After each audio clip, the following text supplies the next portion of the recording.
I'll be presenting today on the Portugal chapter in the book Revolutionary Rehearsals, and this chapter was written by Peter Robinson. I'll start off by quoting directly from the book. The politics of today primarily concern the maneuverings of leading parliamentary and establishment figures. These kinds of politics, connected only by voting on a ballot, depend on the passivity of most of the population. The events of 1974 and 75 in Portugal show that such passivity is far from inevitable. And I personally believe that these historical events are something that we as revolutionaries can learn from and apply to future interventions. The Portuguese Revolution was a massive missed opportunity by the revolutionary left. So we'll begin by talking about prior to the revolution, and we'll start by talking about Antonio Salazar, who was appointed Minister of Finance in Portugal in 1928. He built around himself a mass movement and the ideology of the new state, and within several years, he had established a military dictatorship after a coup. During this time, Portugal was effectively a corporate oligarchy. A handful of private empires flourished under this regime. Two giant corporations emerged, which were CUF and Champalimaud. CUF controlled 1/10 of Portugal's industry with a virtual monopoly on tobacco and other products, while Champalimaud was involved in tourism, insurance, and had a monopoly on steel production. The Salazar regime bred this oligarchy, and any opponents to the regime were effectively imprisoned and tortured by their secret police. Also during this time, Portugal, while they were one of the first European colonial empires, they were also one of the last, and they clung to their colonies long after other countries in Europe. Their African and Far Eastern colonies provided cheap raw materials and secure protected markets for Portugal's industrial goods. However, by the 1960s, anti-colonial uprisings began to weaken this empire and draw out Portugal's military expenditure and strength. In 1968, Salazar suffered a stroke, and Marcelo Caetano, Salazar's successor, introduced the Primavera, which was the spring of liberalization. Censorship was relaxed. Political prisoners were allowed into exile. Some were allowed to go home. Things in general in the country politically were relaxed, but not by a whole lot. This was still effectively a dictatorship. Later in 1973, as things became more contentious in Portugal due to the military expenditure and the dictatorship, the metal workers at TAP, the Portuguese airline, began their first industrial conflict. Some of the workers occupied a Boeing 707, and ultimately 2 were shot and wounded by police. This strike lasted for 15 days and was very well organized by the workers. And these workers at the airport were politically influenced by an emerging revolutionary left. Later, in 1975, General Antonio Spinola published a book titled Portugal in the Future about the discontent within the military establishment in Portugal. This was in no way a radical text.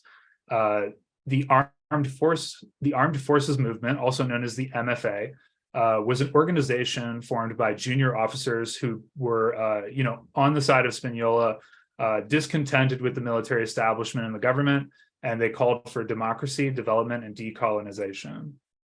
Later, on the 25th of April, 1974, a popular Catholic radio station played a song that indicated the beginning of a military coup.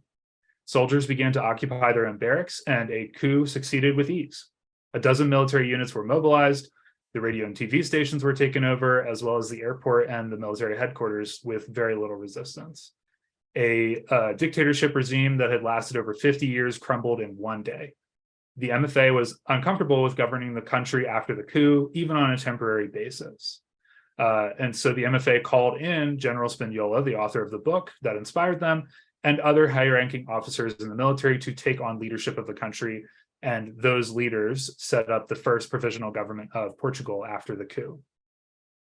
Now, after the coup, public reaction was very cautious. Many people rushed to the store to stock up on gas and groceries. However, once the people saw the soldiers and the MFA marching in the streets, holding up a V for victory sign, they realized that this was something that they should be happy about, and they greeted the soldiers with joy. Red flowers were adopted as the symbol of the revolution, and they were given to soldiers who stuck them in the barrels of their rifles.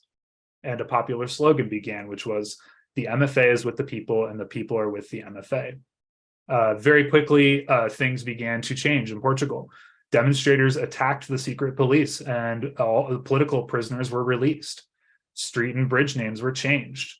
Walls were covered with graffiti and murals. May Day was declared a national holiday. The days between the 25th of April and May Day collectively became known as the Festival of the Oppressed. And while the MFA claimed to be the motor of the revolution, the real motor was the workers' movement.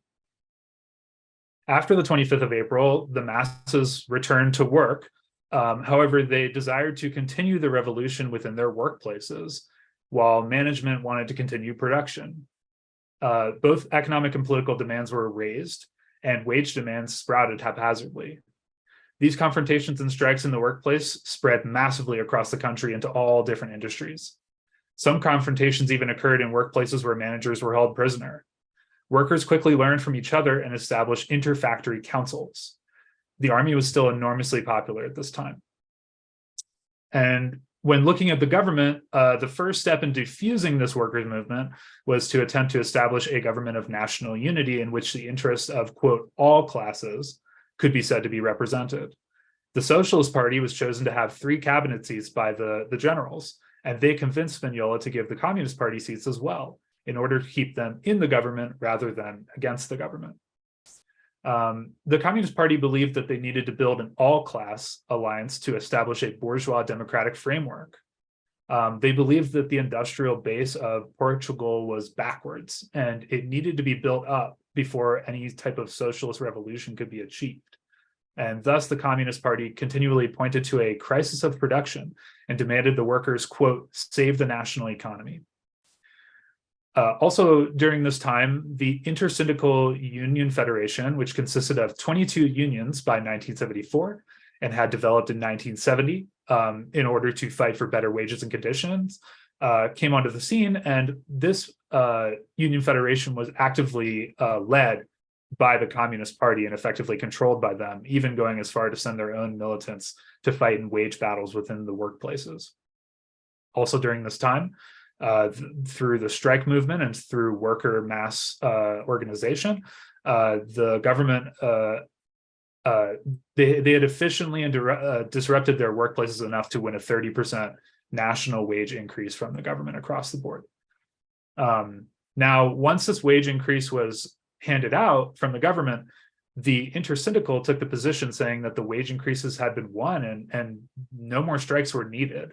And they began performing anti-strike demonstrations, while the Communist Party wrote in their weekly journal that the workers should, quote, avoid reactionary maneuvers to promote industrial unrest. The Communist Party attacked many strike movements, but especially attacked those led by workers' committees that threatened to develop independent workers' power outside the control of the Communist Party. Effective use of the law against the workers depended on the loyalty and cohesion of the armed forces, and this was quickly breaking down. The MFA, the Armed Forces Movement, was opposed to the more conservative army officers. Many sections of the MFA and the army became increasingly sympathetic to the workers' movement. A new force was created, COPCON, the Continental Operations Command, which was intended to intervene in civilian strike movements. COPCON, however, were largely sympathetic to the workers and ended up arbitrating disputes rather than violently putting them down. This resulted in Spagnola sending arms to fascists in order to begin a coup, another coup, that would restore law and order and serve the whims of the industrial capitalists. This demonstration never took place due to a large show of force by the Intersyndical and the Communist Party in denying the fascists their demonstrations. Spagnola ended up resigning after the failed demonstration, and many members of the military officers resigned. Capitalists were arrested by the MFA, and another provisional government was formed. Now, from the beginning of January 1975, factories were being occupied, and land seizures and school student strikes multiplied. Great opportunities for effective revolutionary socialist intervention presented themselves. A 300,000 worker-strong demonstration in January was organized by the Intersyndical in favor of a unified trade union movement. The Communist Party tried to gain favor in this union movement after ignoring them initially, while the Socialist Party attempted to attack these proposals. And what you'll find when reading through this chapter is fairly commonly, The Socialist and Communist Party, while they're both part of the government, will essentially try to pick up the area where the other party isn't. So if the Communist Party is in favor of a strike, the Socialist Party will come out against it. And you'll see that they kind of end up switching these positions fairly frequently. Later in February, the interfactory committees called a demonstration against mass firings from factories around the country. The Communist Party bitterly opposed this demonstration. The party urged people to go against the fired workers' demonstration. Khan and the MFA supported the fired workers. The interfactory committees represented an opportunity for the revolutionary left to potentially generalize the struggle of the workers across the country. The achievements thus far of the mass movements led people to reject the need for political parties. Non-partyism affected large areas of activity, and the revolutionary left generally supported this idea. Within the interfactory committees, the Maoists tended towards non-partyism. They missed the vital importance of arguing clear revolutionary politics. Most of the revolutionary left tended to counterpose the interfactory committees to the intersyndical, setting hostility towards each other. In March, the ruling class saw another military coup as the solution to growing apartment occupations, strikes, and mass demonstrations. Champollion, the national conglomerate, and several high-ranking officers, along with Spagnola, had a hand in this March coup. Soldiers were sent to fire on a radical regiment of rank-and-file soldiers. However, they ended up having conversations about being comrades together and not being fascists. Organization of military resistance to the coup was led by Khan. Working people responded quickly in force. Within hours, barricades were set up by workers, and soldiers fraternized with them. Workers wanted to defend the revolution against the military coup. This coup ultimately failed, and right-wing generals and others were arrested again, while Spagnola fled for Spain. The resistance to the coup gave a boost to the revolutionary left. The Maoists won further members among the army, but this course of events distracted from the real goal of the independent struggle of the workers.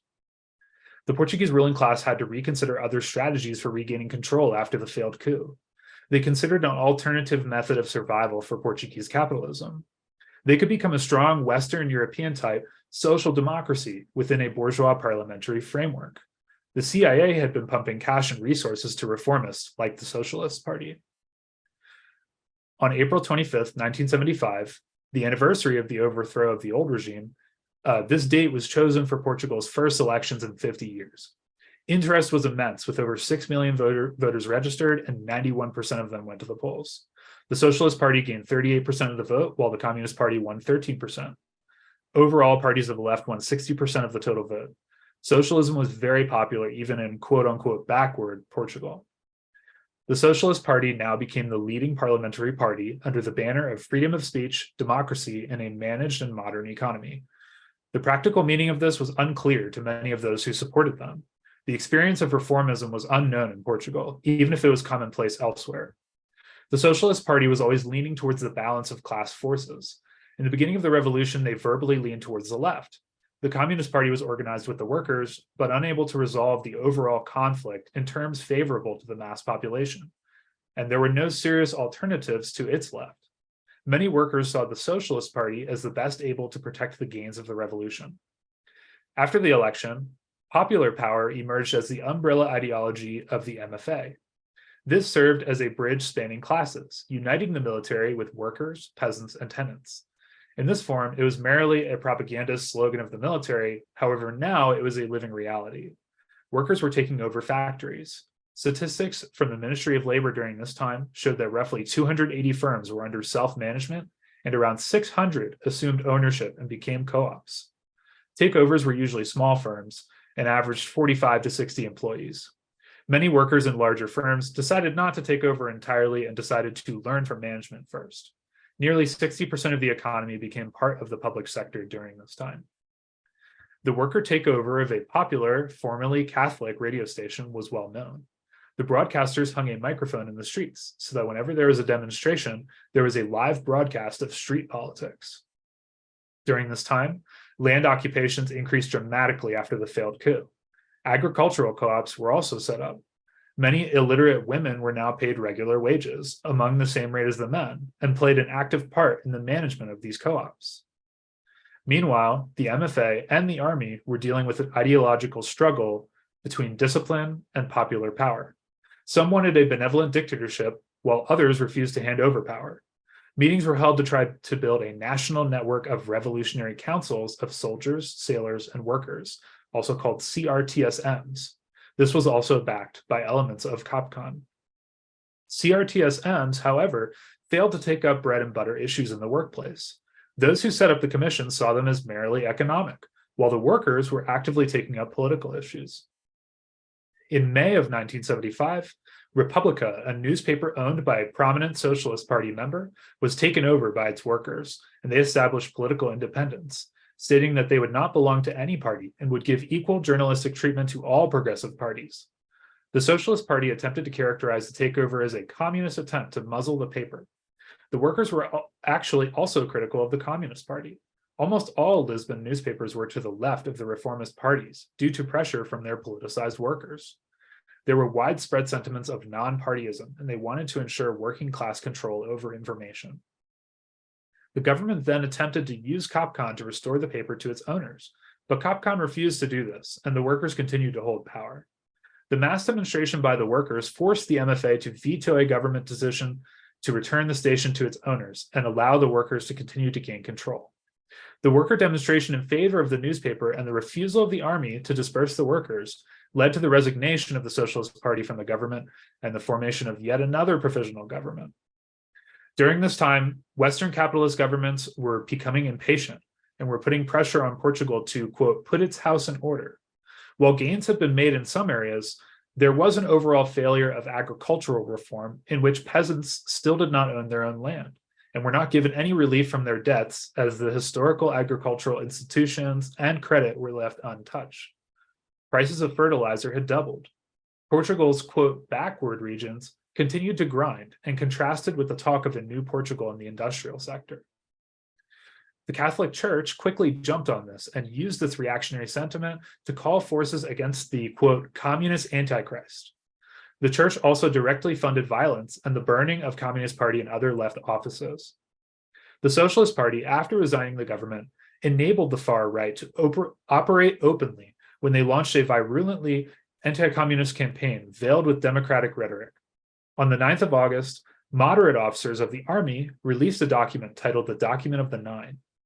They stated that a small minority of progressive reactionaries kept the revolution going, while the left was neglecting the large majority of the rest of the people and their complex reality, and were trying to impose revolution without thinking about their needs. Most of the moderate officers of the army who published this document were ultimately removed. However, the document was symptomatic of impatience of large sections of the officer corps of the army. It was a rallying call for moderates everywhere. The Communist Party decided to initiate a popular united front with the Trotskyists and the Maoists. However, within a very short 24 hours, the Communist Party then withdrew from the front and called for a reconciliation with the Socialist Party and the formation of a coalition government yet again. Some officers of the MFA openly stated they wanted to go back to discipline, but this was largely unpopular with the rank-and-file soldiers. Some progressive soldiers met and formed a soldiers' organization titled Soldiers United Will Win, the SUV. They called a demonstration, and 30,000 workers and 1,500 soldiers marched and sang the Internationale. They helped to reveal to the soldiers the conservatism of their officers. The soldiers began to demand pay increases and free transport. Within weeks, the SUV was a national organization, while the new government, led by the Socialist and Communist parties, along with the MFA, were not supportive. The SUV was the first organization to take up rank and file and bread and butter demands within the army. This is what gave it strength and made it independent of the MFA. Even with this great radicalization of individual soldiers, the army remained an instrument of bourgeois state power. The development of the class struggle in the army depended on whether the workers' movement could offer an alternative authority to that of the bourgeois state, a potential workers' state.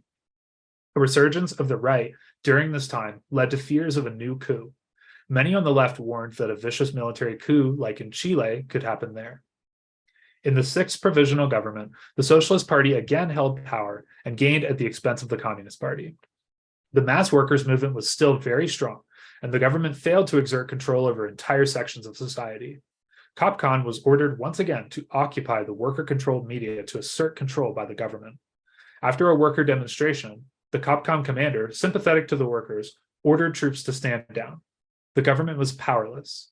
Their last resort was terrorism. Government paratroopers were ordered to bomb the radio station. The paratroopers thought the orders came from the left and that they were providing protection to the workers' movement. While the mass movement was large and there was still a lot of potential, the weaknesses were becoming apparent. Political consciousness was confused. There was an absence of a visible and viable alternative and a struggle for workers' power over society as a whole. This led to demoralization and passivity. The Communist and Socialist parties won support from workers looking for easier and safer solutions. After a massive demonstration by construction workers, where they held the Constituent Assembly and the government hostage, the government conceded to the workers' demands and relented that they would not be political and only act in administrative capacity. Many people during this time became aware that another coup could be coming and were vigilant in their efforts to warn of this and stop it from happening. The Socialist Party conspired with the MFA officers to do something about the left-wing rank-and-file soldiers in the SUV. After a popular left-wing military commander was removed on the evening of November 25th, soldiers defied this change and protested against this by occupying their barracks and demanding he be reinstated. The commander was later forcibly detained by the government. The government saw this as an opportunity to label the soldiers as insurrectionary and send in a specially picked group of commandos. The commandos confidently marched to the barracks and demanded surrender, and the soldiers did so. All rebel units eventually collapsed without much bloodshed. The workers were generally confused by this development and did not know how to respond. After all, the army had been the revolutionary force that led them to all of these new improvements. The vast majority of people ended up doing nothing. Some left parties called for strikes unsuccessfully. However, these events mark a decisive turning point. The working class never again regained the power of their previous 2 years. Before this event, the army was radical and fed into the workers' struggle, inspiring it with confidence. After November 25th, this was altered. The Socialist and Communist parties and their appeals to caution became more attractive. The Socialist Party publicly welcomed the purging of the radicals from the MFA, and this was carried out by moderate generals and officers. The most capable and influential org of mounting resistance was the Communist Party. However, their general policy was to entrench their position in the provisional government, which was coming under pressure from the right. They wanted to convince the ruling class that they were an indispensable part of the government alliance. They could only achieve this by displays of loyalty and ability to mobilize, and that they could control and demobilize the militancy of the workers. The Communist Party sold out their radical supporters in the army and of the workers in exchange for a continued stake in the government. Ultimately, there was little response to the military action, no industrial action or strikes. The Communist Party betrayed their supporters and the soldiers and workers. The revolutionary left was completely isolated and confused by the lies told to them by the Communist and Socialist parties. In conclusion, on the 25th of April, 1974, there was no mass working class organization of any kind in Portugal. The absence of any kind of unions or struggle compared to the almost limitless 2-year period of working class prospects for action and struggle is almost unbelievable. This moment in history presented great opportunities for revolutionary action and struggle. However, for too long, there was a framework for reformist politicians to operate. They were able to position themselves as the champions of workers' interests. This would mean that the workers would see the Socialist and Communist Party as prominent anti-fascists and not as betrayers and reformists. The revolutionary parties needed to show that the way to socialism was through revolution and through continued working class struggle. They needed to build organizations that tied together the innumerable struggles and demonstrate that their success depended on revolutionary organization. Many workers who were disgusted with the antics of the Communist Party and looked for an alternative only found the reformist and class collaborationist Socialist Party. Consistent and hard work around day-to-day bread and butter demands could have presented a real alternative. Many Trotskyists were fooled by the Socialist Party into believing they would be representing a democratic vanguard against Stalinist tendencies of the MFA and the Communist Party. The Socialist Party took advantage of the Communist Party, playing the role of being against strikes and urging the, quote, battle for production. The Socialist Party was able to push responsibility in areas where struggle was weak and push opportunistic radicalism in areas where it was advanced. Ultimately, both parties gave the reaction political strength. In Portugal, in 1974 and 75, there was enormous potential for building a mass working class revolutionary party. Very large numbers of workers were open to revolutionary ideas, especially when it became clear that supposed friends of the revolution, such as General Spagnola, were in fact their biggest enemies. It was a failure of the revolutionary left that allowed for reformist solutions like the socialist and communist parties to play the role they did in losing the gains of the revolution. In the years since 1975, capitalism has reimposed control of the Portuguese working class. This process has not always been smooth, but by and large, the working class are no longer center stage. One lesson to take is that such passivity is never inevitable. There were massive changes in political consciousness and organization in 1974 and 75, and this attests to the power and creative potential of the working class. The most important lesson, however, is that without an organized revolutionary party, socialism is not on the agenda.